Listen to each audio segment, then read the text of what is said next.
Hi, I'm Angelique Donnellan, State Political Reporter with ABC News. I'm at the 2015 South Australian Budget Lockup with my colleague Nick Harmson. Nick, what did you make of the budget?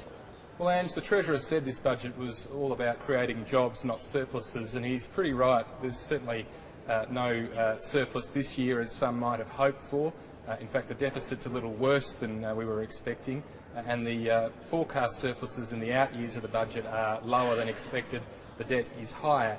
But really the focus for this budget is tax cuts to business. The Treasurer is axing a whole range of business transactional taxes. So these are the sorts of taxes that are paid in business transfers, when one business is bought and sold, when a farm is handed down from one generation of a family to the next.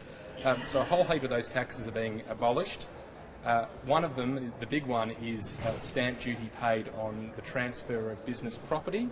So if you buy a shop or sell a shop, that'll be phased out over 3 years. So the Treasurer is saying by 2018 all taxes on the transfer of a business in South Australia will be gone, and that will make South Australia more competitive with the other states than it has been over recent times.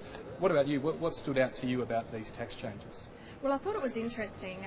The state government hasn't gone really anywhere near payroll tax. They've handballed that to the federal government consideration for years. Obviously, the opposition and Business SA have been demanding the government provide some payroll tax relief.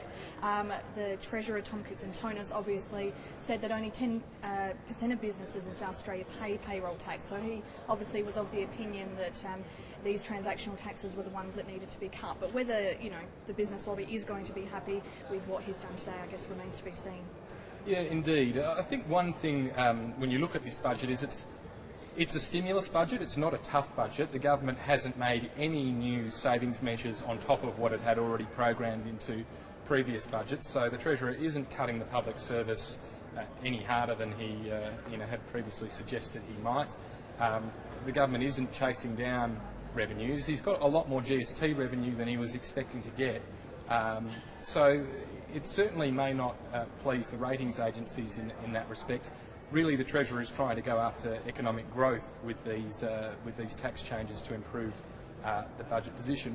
What about you, Ange? Is there anything that stood out in terms of the government's new spending measures? Well, obviously, with the highest unemployment rate in the nation, the Treasurer has been keen to, say where he's going to increase spending to generate these jobs. Obviously, we've got to focus on the northern suburbs with the looming closure of Holden, some northern road infrastructure spending, including a Gawler link, and also some public housing upgrade and construction work as well. I think they're talking about 6,000 job creation over the next few years, but the job losses are mounting up.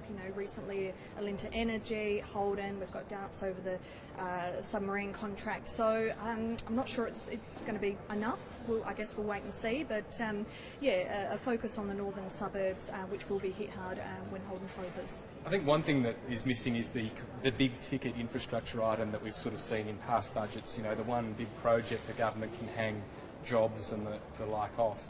There isn't really that big ticket item in this budget.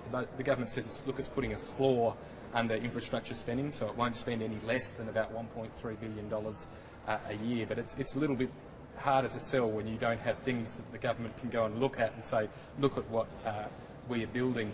There's obviously areas too where the government has had to spend money. Areas like child protection, an extra $50 million. A lot of that money will go to addressing things that were raised in the Chloe Valentine inquest. The Royal Commission the government's running into child protection, that's going to cost about $9 million, so a lot of money there.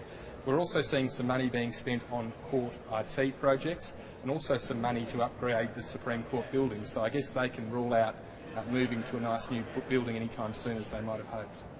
Nick Harmson, thanks very much.